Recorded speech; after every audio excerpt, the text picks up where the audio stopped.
The roof is the single heaviest point of failure on any construction project. If the structural math is off by even a fraction, thousands of pounds of dead weight are hanging directly over your head, waiting for gravity to win.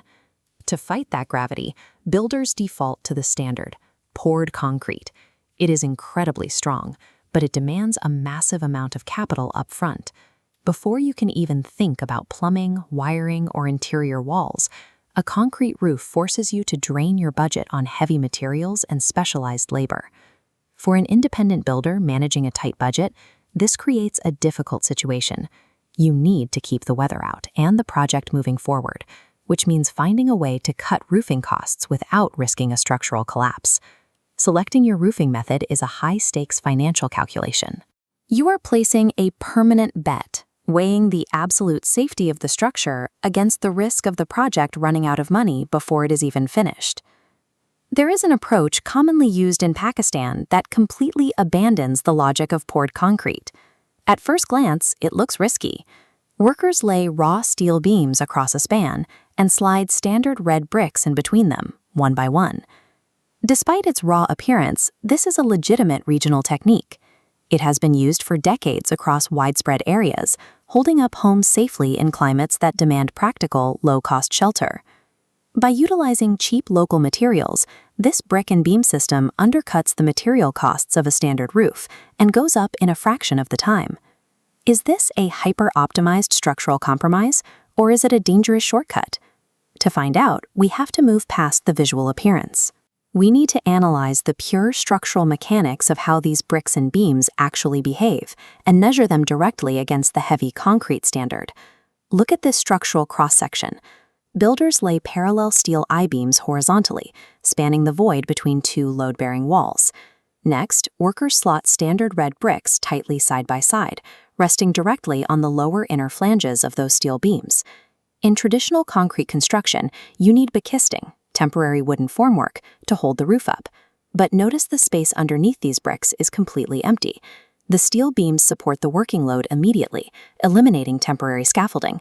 Once the surface is covered, workers pour a wet mixture of sand and cement into the remaining gaps. When it hardens, a physical and chemical lock occurs, binding the bricks, steel, and cement into a unified, solid layer. This locking mechanism changes the math. Downward pressure isn't resting on isolated bricks. The load is distributed outward across the hardened surface and transferred directly into the rigid steel beams. Beyond the engineering, the financial mechanics here are effective. You don't need heavy machinery, cranes, or specialized crews.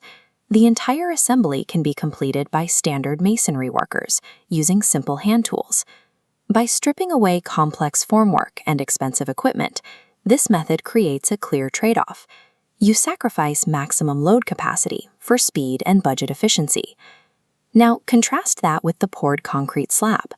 For high-load buildings across the globe, this remains the non-negotiable structural standard. Building one is a massive logistical hurdle. Before a single drop of concrete is poured, crews must construct a dense forest of temporary wooden formwork across the entire span to hold the liquid weight. Concrete is great under compression, but weak under tension. To fix that, workers have to tie and lay a dense, heavy grid of steel rebar across the entire wooden deck, adding significant material costs. Finally, the pour itself is a chaotic, time-sensitive event. High volumes of wet concrete must be pumped and leveled in one continuous push. This traditional sequence consumes capital and extends project timelines by weeks. However, when it finally cures, it yields a single, monolithic slab capable of bearing immense weight and resisting extreme environmental stress. To evaluate what you are paying for, we map both methods on a direct trade-off matrix. On material costs, sourcing local bricks and steel I-beams costs a fraction of custom timber, dense rebar, and high-volume commercial concrete. For timelines, the brick method allows immediate structural formation. You slot bricks and keep working. Concrete requires lengthy staging, the actual pour, and multi-week curing before supports can be removed. For labor, brick relies on basic masonry, while concrete demands specialized crews and heavy machinery. Structurally, the brick and beam method is inherently limited, withstanding only moderate downward force before the bricks fail.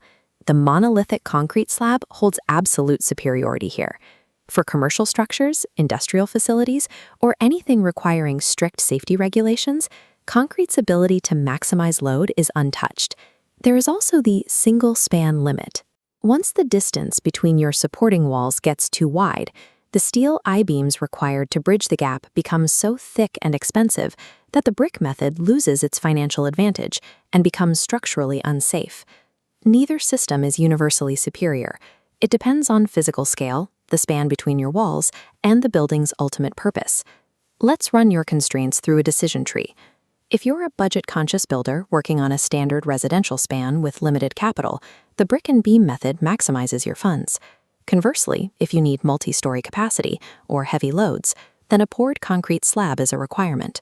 For high-load projects, the premium in cost and time is justified by the final structural yield.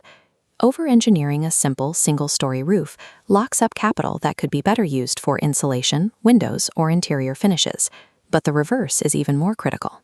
You must avoid the temptation of applying budget-saving methods to projects that demand uncompromising structural integrity. The brick and steel technique used in Pakistan is a hyper-optimized structural compromise, relying on specific geometry to bypass the need for expensive concrete, but its safety depends entirely on staying within its narrow architectural limits. Before you pour any concrete, and before you slot a single brick, look at your blueprints. Define your structural limits, audit your budget, and choose the system that supports the weight of your reality.